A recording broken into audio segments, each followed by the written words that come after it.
Hello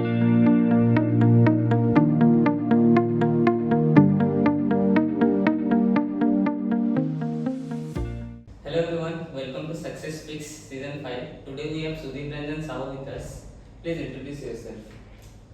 Hello everyone, I am Sudeep Ranjan Sahoo, currently final year in Computer Science branch, and my current placement is at Accenture Japan as business consultant, and my place of posting is in Tokyo, Japan. Okay, so we came to know that you are the first student of IIT Light we placed as business consultant at Accenture Japan, and also having a highest package in the college. So how do you feel about it? Definitely, it was a very good feeling for me, and it was one of my dream job that I got to crack it. And if you consider how was my day when I got the result, I was actually sleeping. It was very tiresome. The morning only I started my interviews at 5 o'clock, so definitely I was sleeping over my whole day evening. And then, was it your dream company, Accenture Japan, or there was some other company on your list? Definitely, Accenture Japan was one of the companies in my dream list, but apart from that, I had multiple MNCs to which I wanted to work in. But till that point of time, I was only getting startups jobs and as a remote companies or from any countries. Okay, so how did you prepare for this placement process for Accenture company? For Accenture company, there was not much technical stuff we have to delve into. The main focus was how much of your experience you are able to explain at the point of interview point. And definitely you have to have a very good understanding of a basic computer science and certain level of programming basics. Okay, so what are the main skills that were required in this job description? During the job description, I came to understand that they wanted to have some managerial positions or managerial experience over the period of your college time. Certain number of internships or projects, whatever you have worked on. Mostly they were looking into AI or ML stuff. And apart from that, they wanted to have some basic understanding of programmings and of course development. Okay, so what was it like? How many rounds of interviews were there? What are the test rounds? Can you please explain it to the juniors who will be watching these videos? Sure. The first round was definitely online assessment round, where they asked certain simple programming questions and some MCQ questions related to your aptitude and basic computer science like operating systems and readiness. The second round was regarding your technical HR kind of stuff, where you have to explain to the like my interviewer was one of the manager of that Accenture Japan position, and he was asking me regarding your whatever the managing stuff you have done, whatever the projects you have worked upon, and explain you have to explain all those stuff. The third round was similar to the second round only, and both of the interview round went for 40 minutes. Okay, so especially for Accenture Japan, did you have any strategy for being interviewed at that company? Okay, for the Accenture Japan, I definitely went through lots of previous blogs and resources available online, and contacted my previous seniors regarding the same, like how they did for the preparation stuff. So one of the key point I came to know that like Accenture Japan, they had apart from their technical requirement, they wanted to know how will you blend into the Japanese culture. So for that, I showcased myself as an anime and otaku fan. So I show them like I had definitely very good background in Japanese. I know certain level of Japanese, so I remember all those words and started using them in between in the interview itself. The interviewer, being a Japanese guy, was very much definitely happy about it. So that showcased myself as a like interested in working, and I had that opportunity to work over there. And apart from that, like there was certain number of questions related to PORs and what are projects you worked upon. So I had a very good thorough of all those stuff. Okay, so before getting the job offer, did you face any rejection from any of the companies, or have you applied in any companies and you get rejected? Before that, I used to apply for most of the startup companies only because I had a very good background in development. I wanted to go somewhere right there. I got multiple PPOs also, but for rejection part, I did get rejected when I was applying for internship in Google.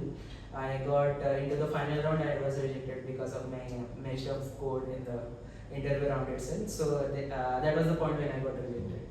Okay, so you said you were having a startup, you were working on multiple projects, you must be having co-curriculars. So how did you manage all those stuffs during these 4 years? For that, I used one of the principles that was written from Ancient Times itself, that time is the essence of everything. So from time every day onwards, when I woke up, I used to follow a protocol, like I will divide my whole day into certain periods where I will focus on certain level of things. Like I had during my fifth semester, like for example, multiple PRs, like I was the HR, the SMP coordinators and SAT coordinators, and apart from that I was also working in 2 startups as an intern, and I was working on 3 research papers. So then there is a academic work going on. So there's 4 stuff I used to do, but those were I divided it completely, like this time period I will do this. So if you continuously do this every day, then you get habituated to it and you will be able to manage your time. Okay, so one mistake which students do in their BTech life, can you identify them and just give them advice? Sure. Many of my juniors or sub juniors, they used to come to me and regarding the advice and all. The one thing that they came to know was like they are focusing on multiple things at a single time. So I would suggest, of course you should, but there is a time limit up to which you should do. For example, if you are in second year, the second year end semester should be your last day where you will focusing on multiple things. By the end of second semester, when there is a summer vacation starting, you should have understanding of what domain you should currently focus. Like for example, me, I was like exploring many stuffs. I went into cryptography, I went into blockchain also. I went into web development and DSA, but finally I found out like my domain is only web development. So my third year onwards, I started focusing on web development itself. So for juniors, my suggestion is completely deep dive into particular one domain. Okay, so what do you feel? How important are projects? How important are internships? And how important are extracurriculars during this time period? Before I joined into college, I was a complete nerd. Apart from my studies, I never went outside. So if you want to have a very good personality, if you want to have a holistic development of yourself, you should definitely focus on everything that is available in your college.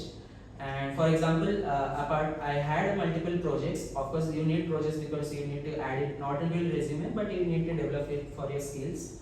For internships, you will get industrial experience, and apart from that, there is this co-curricular activities. I used to play badminton and lots of other sports, and apart from that, I used to do drawings and paintings and play guitar. So these are some of the co-curricular activities which I found myself validated into, and I used to explore the stuff. So that did not make me bored over the 4 years, and I was able to enjoy my life. Okay, so coming to this placement journey, I know it's a bit hectic. So, who was your constant support during this journey, and whom do you thank for this placements? I would like to thank my parents, of course, they come the first in the list. Whenever there was some sad moment in my life or whenever I was feeling down, they were definitely there to support me. Apart from that, from institution side, there are lots of CS professor. If I keep on calling the names, it will be very large. So like they definitely supported me over many things that happened over my life. Okay, so anyone who is watching this podcast, what piece of advice do you want to give to them? The one thing that I would like to say is that there are lots of places, lots of things they worry about beforehand only. So I would just want to say one thing, like focus on today itself, leave the tomorrow problems to tomorrow you, and don't ever think like what will happen. I will just work on that later itself. So Okay, so how do you see your journey beyond this IIT life and the next years?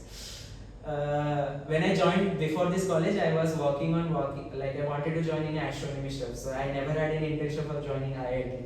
So when I come here, I could not have said that in 4 years I want to join IIT. Same question, if you ask me right now, I'm gonna say the same answer. I don't have any future for my 4 year, and I will let my future me to know what I will do in future. tomorrow.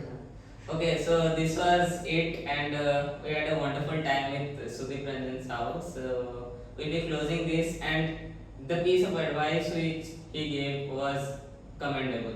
Thank you.